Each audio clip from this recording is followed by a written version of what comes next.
Hello everyone, welcome to more Cowbell Gaming. Today we're going to do a little tutorial when you start American Truck Simulator after there's an update.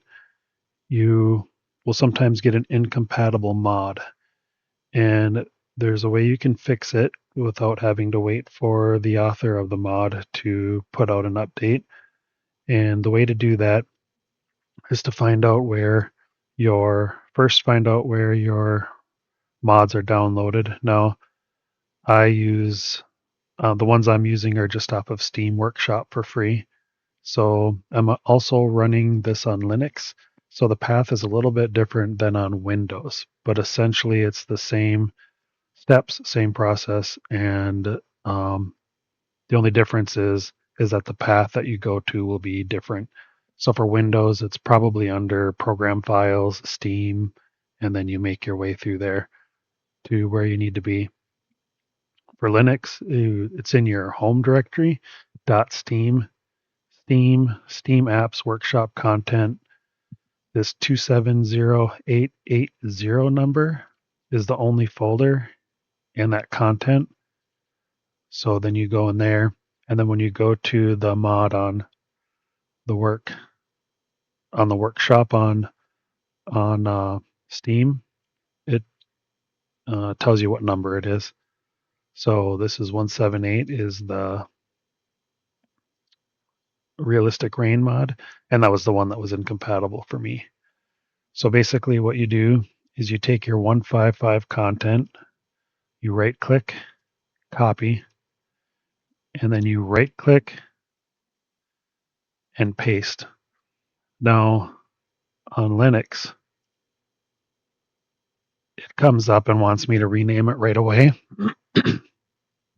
On Windows, when you go to copy and paste this in the same folder, it'll put a copy after the name of the folder. And basically you right click on it again and do the rename option, and then you rename it to 156. Or when 157 comes out, if it's incompatible, you would name it to 157 underscore content. So you just change that version name. And I'm going to cancel this because I already did it. You do not need to go in the folder and make any changes here. And you don't need to make any other changes or copy any other stuff. Now, the only change you do need to make, there's one more left, is you right click on this versions, open it with a text editor. And what you'll need to do, excuse me, is change this 155 to 156. Boy, and I thought I'd already done that.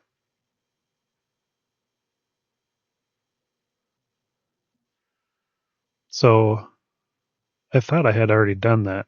So actually, this is something good to run into during this, because apparently you don't need to change this package name, which makes me wonder if you even need to copy that folder.